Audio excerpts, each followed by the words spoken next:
কাছ থেকে তো চিনি কেনে। হ্যাঁ হ্যাঁ, বাকুড়ের সাথে আর এটা কি ওই ভিতরে আছে জগপাল। হ্যাঁ, মুখ্যমন্ত্রীর নির্দেশের পরেই বিভিন্ন বাজারে প্রশাসনিক আধিকারিকরা খাবার মুদিখানার দোকান সহ বিভিন্ন শাকসবজির গুণমান যাচাই করে দেখছেন তারা। বসিরহাটের পুরাতন বাজার এলাকার ঘটনা। বসিরহাটের মহকুমা শাসক জেসলিন কৌর, পুলিশ সুপার অলকানন্দ ভাওয়াল সহ পুলিশের আধিকারিকেরা বিভিন্ন দপ্তরে যৌথ এই অভিযান চালালো। মূলত চিনি ও চালের মূল্য বৃদ্ধিতে যাতে না হয় সেই কারণেই এই অভিযান চলাকালীন অনেক ব্যবসায়ীর কথাই অসঙ্গতি ধরা পড়েছে। সেই সব বিষয়গুলো নথিভুক্ত করে দোকানদারের নাম, মালিকদের নাম সহ ঊর্ধ্বতন কর্তৃপক্ষকে রিপোর্ট পাঠিয়ে দেওয়া হবে বলে জানিয়েছেন তারা। গতকাল সিএম স্যারের নির্দেশ অনুসার আজকে আমরা এসপি ম্যাডাম সাথে এখানে এসেছিল। মার্কেটে কি দাম, প্রাইস হাই কত হলো, কি আছে, জাস্ট একটু অ্যাওয়ারনেস জন্য আর একটা মার্কেট সার্ভে করে এসেছিল। মূলত কোন কোন গুলো দেখলেন? চাল, চিনি? চাল, চিনি সব তো বেসিক দেখতেই হবে। বাকি আপনার অয়েলের দাম কি আছে, সবজিগুলোদের দাম কি আছে, মাছ মাংসর দামগুলো কি আছে এখন সেটা দেখবো।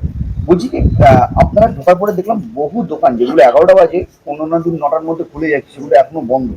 কারণটা কি আপনারা এসেছেন বলে কি তারা বন্ধ করে চলে গেছে নাকি অন্য কোনো কারণ? সেটা আমরা দেখছি একবার কি কারণ আছে। মানে অভিযান চালালেন তাতে কি দেখলেন? মানে সরকারের নির্ধারিত মূল্য বিক্রি বেশ করছে কিছু না? জায়গায় তো আপনারা যা প্রশ্ন করলেন সঠিক উত্তর দিতে পারলো না, তো উত্তরের মধ্যে অসঙ্গতি ধরা পড়লো। তাদের বিরুদ্ধে কি কোনো রকম পদক্ষেপ নেবেন? এখন আমরা যে আমাকে অর্ডার উপর থেকে এসেছেন সেটা আছে কি মার্কেট সার্ভে করতে হবে, ওর বেসিক্সে আমরা আমার রিপোর্ট উপরে পাঠিয়ে দেবো। তারপর মুখ্যমন্ত্রী যেটা বলে নজরে যেটা এসছে সেটা হচ্ছে যে মানুষ যেই দামে পায় এই সময়টা, অনেক সময় বর্ষাকালে তো প্রাইস হয়, সেই মূল্য বৃদ্ধি যাতে না হয়। আর যেখানে যেখানে মনে হয়, যেমন ধরুন এসডিও ম্যাডাম বললেন, ওনার পুরো টিম নিয়ে এসছেন। আর আমাদেরও জোনাল যিনি ডিএসপি হেডকোয়ার্টার যেখানে এসডিপিও আছেন, সেখানে এসডিপিওরা তাদের এসডিও টিমের সাথে এবং food supply, weight and measures আর এগ্রিকালচার সকলে মিলে 5 জনে মিলেই করছেন, টিম ওয়ার্ক হিসেবেই হচ্ছে। আমাদের যেটা ডিস্ট্রিক্টে ডিইবি টিম থাকে, তারাও তো মূল্য নির্ধারণগুলো মনিটর করেন, তারাও আছেন। কি কারণে? দুটি কারণ মেনলি। এই মূল্যবৃদ্ধিটার কারণটা কি, যেই জায়গাগুলোতে হয়েছে এবং জনসাধারণের যাতে অসুবিধা না হয়। বর্ষাকালে অনেক সময় দেখা যায় যেটা রিসেন্টলি রিপোর্ট হয়েছিল, হয়তো চিনিতে এবং চালের দামে একটু অসঙ্গতি কিছু কিছু জেলায় দেখা গিয়েছিল। সেটা যাতে কন্ট্রোলে থাকে সেই নিয়ে একটি অ্যাওয়ারনেস করা এবং মূল্যবৃদ্ধি যাতে মানুষকে, সাধারণ মানুষকে যাতে বিভ্রান্ত না করে সেটা একবার এটা সচেতনতামূলক একটা সার্ভে যেটা উনি বললেন বা অ্যাওয়ারনেস ক্যাম্পেইন। শুধু তাই নয়, আমাদের রাজ্যের এবং আমাদের মাননীয় মুখ্যমন্ত্রীর যেটা নীতি আছে যে 1 সেপ্টেম্বর থেকে 7 সেপ্টেম্বর অবধি ক্রেতা সুরক্ষা সপ্তাহ একটি উদযাপন করা হবে। তারই প্রাককালে এটা আমাদের একটা প্রিপারেশন বলতে পারেন।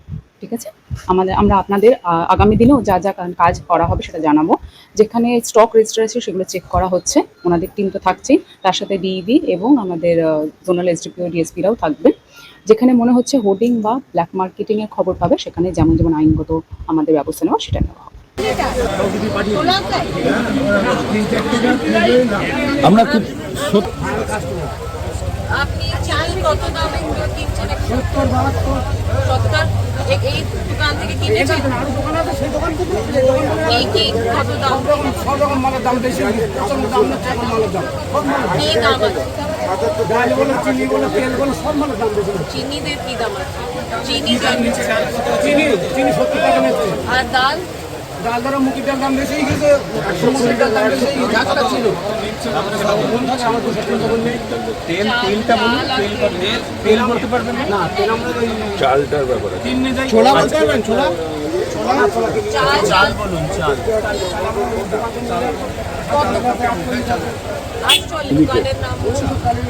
চালের আড়ত সামনে আছে, ভালো চাল, মিনিকেট।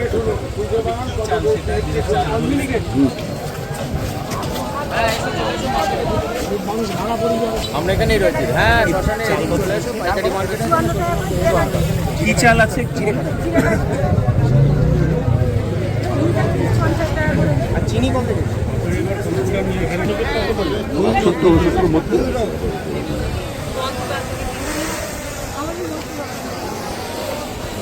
আর বাকি ঠিক আছে।